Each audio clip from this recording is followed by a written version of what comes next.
अस्सलाम वालेकुम वबरकातुहू। जी सब कैसे हैं आप? ठीक हैं? उम्मीद आप कैसे होंगे। आज मैं एक नेक्स्ट वीडियो के ऊपर जो है ना वो आप लोग से बात करूँगा, that is about the chat GPT कि हमने चैट जीपीटी की हेल्प से कोई भी डिज़ीज़ है उसको हमने कैसे पढ़ना है, कैसे समझना है और उस डिज़ीज़ को हमने फिर मज़ीद कैसे अच्छे से हमने रिपीटाइज़ करके उसकी प्रिसाइज़ली और वेल सिलेक्टेड जो रूब्रिक्स है उसको उठा के उसके हिसाब से हमने जो सेलेक्टेड रेमेडीज़ हैं, सिंगल रेमेडी है उस तक हमने रसाई हासिल करनी है। तो देखें, सबसे पहले आपने इसके लिए जो है ना चैट जीपीटी पे जाके आपने करना है क्लिक, आपने सिंपल देना है ये वाला जो बिल्कुल टॉप पे आपको नज़र आ रहा है कि autism spectrum disorder, it's pathophysiology and clinical feature. यहाँ पर मैंने ऑटिज्म स्पेक्ट्रम डिसऑर्डर का इसलिए कहा कि फॉर एग्जांपल अगर मुझे नहीं पता या आप में से किसी को भी नहीं पता कि what exactly the disease is autism spectrum disorder, तो हम लोग क्या करेंगे कि हम ऑटिज्म स्पेक्ट्रम डिसऑर्डर देंगे।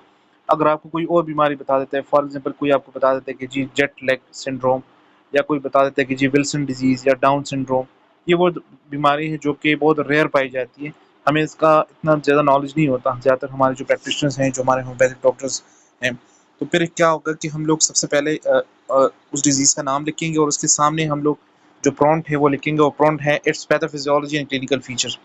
पैथोफिजियोलॉजी से मुराद ये है कि जो डिजीज़ है उसकी जो साइन एंड सिम्टम है और उसकी साइन एंड सिम्टम के बिहाइंड जो एक बॉडी के अंदर पैथोफिजियोलॉजिकल प्रोसेस जा रहा होता है, तो उसको समझना और उसको समझ के उसके हिसाब से सिलेक्शन ऑफ रेमेडी करना। तो ये जो प्रॉम्प्ट मैंने दिया है, तो पूरा मुझे चैट जीपीटी ने एक पूरा आंसर दिया है कि जी पैथोफिजियोलॉजी इसकी ये है, जेनेटिक फैक्टर्स बताए हैं, न्यूरोबायोलॉजिकल फैक्टर्स बताए हैं, इसके अलावा एनवायरमेंटल फैक्टर्स हैं, इम्यून सिस्टम रिलेटेड जो है ना ये इसके साथ कोरिलेट किया है, लिंक किया है।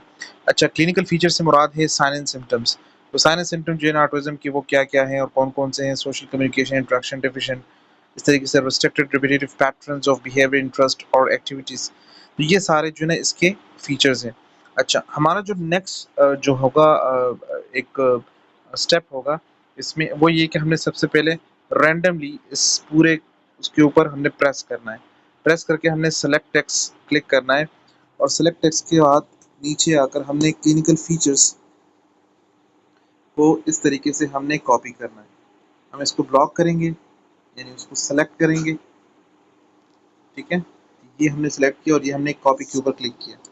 अब मैं क्या करूँगा कि मैं सबसे पहले यही चीज़ें मैं पेस्ट कर लूँगा यहाँ पे, नीचे फिर मैं लिख लूँगा अपना जो मैं रूब्रिक है मेरा, सॉरी ये जो प्रॉम्प्ट है उसको लेकर उसमें सबसे पहले मैं चाहता हूँ कि मेरी जो साइन एंड सिम्पटम जो मैंने दी है अ, उसको मैं रिपीटवाइज़ करूँ सिर्फ़ और सिर्फ़ कैन इंटरप्रेटर से, ठीक है? अच्छा, तो क्या मैंने प्रॉम्प्ट दिया है, convert these sign and symptoms into rubrics according to Kent repertory. जेटी कैन मैंने पूरा लिखा, जॉम्स टेरकेंट, जेम्स टेरकेंट इसका पूरा नाम है। अच्छा, मैंने साथ में ये भी लिखा कि select remedies which cover all these rubrics, ये मैंने लिखा है। तो मैं अगर ये हटा भी दूं और इसकी जगह मैं सिर्फ लिख दूं make sure only rubrics not details, ये मैंने लिख दिया है।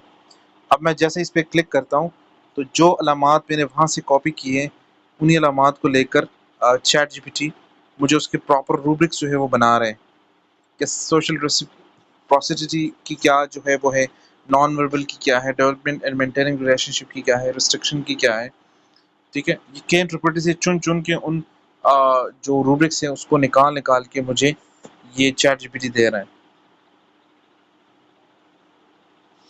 मैं यहाँ पे आप लोग से रिक्वेस्ट करूँगा कि काइंडली आप लोग जब भी इसको रिपीटाइज करें, सो आपने सिर्फ एक ही रिपीटरी को एक ही टाइम पे उसकी रूब्रिक्स में वो ढूंढने, आपने बहुत सारे रिपीटर्स के नाम नहीं देना, अदरवाइज क्या होगा कि आपको एक जैसी रूब्रिक्स मिलेंगे और उसमें आपको फिर गलती होगी।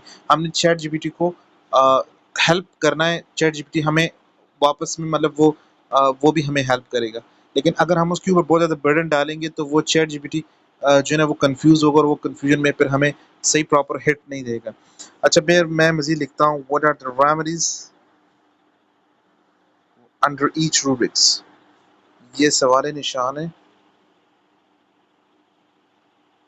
अच्छा, ये मैंने रूब्रिक प्रॉम्प्ट दिया कि what are the remedies under each rubrics.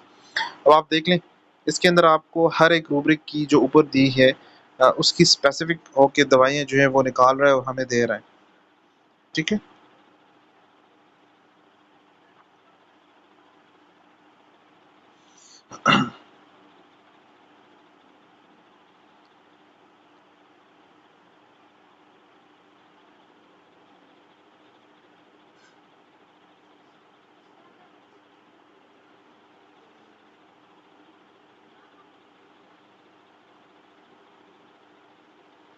काफ़ी लंबा उसका जो है वो उसका मैकेनिज्म है, तो उसी के अकॉर्डिंगली है। अब मैं क्या करूँगा, मैं पूछूंगा इससे कि give me list of 5 remedies which cover all these rubrics। जैसे मैं हिट करता हूँ, ये सिर्फ और सिर्फ मुझे उसमें से 5 दवाइयों को सिलेक्ट करके वो मुझे दे देगा, जो चैट जीपीटी है। सबसे पहली दवाई जो दैट इज नेट्रोम्योर है। उसके बाद जो है ना ये देखें, to be very honest I must say that कि ब्राइटोकाप और जिंकामेट के बाद सबसे ज़्यादा जो मैं दवाई यूज़ करता हूँ वो नेट्रोम्योर ही यूज़ करता हूँ। जब जब मैं ब्राइटोकाप यूज़ करता हूँ तो मैं कैलकेरिया ग्रुप की कोई भी रेमेडी नहीं यूज़ करता। उसकी वजह ये कि कैलकेरिया और ब्राइटा की जो मैकेनिज्म है वो दूसरे के ज़िद पे हैं। ब्राइटा चीज़ों को खोलती है, कैलकेरिया चीज़ों को सुकेड़ती है। सो हमने इसको समझना है। कैलकेरिया का आपके पास सिरीशिया जो है that is the complementary remedy of calcarea का। अच्छा, इग्नेशिया है तो यहाँ पे सारे ग्रीफ वाली रेमेडी आ जाती है, INAA, इग्नेशिया नेट्रोम्योर एसिड फास्ट ऑरमेट। जब बेलेडोना आएगी तो ऑटोमेटिकली आपके जहन में स्टमोनियम और हाइसाइमस नाइगर आना चाहिए, या बेलेडोना के बाद क्लिकेरिया का आपको भी कंसिडर कर सकते हैं। तो देखें कितनी ब्यूटीफुली उन्होंने मुझे चैट जीपीटी मुझे बाकायदा जो है पूरे केस के अंदर से जो मगज़ और निचोड़ निकाल के उसके रूब्रिक्स के अकॉर्डिंगली रेमेडी सेलेक्ट करके मुझे दी है। आई होप सो कि आप लोगों को इसमें बहुत अच्छी समझ आ गई होंगी। फिर भी अगर कोई चीज़ समझ ना आई हो तो आप पूछ सकते हैं, मैं इंशाल्लाह try to answer back. Thank you.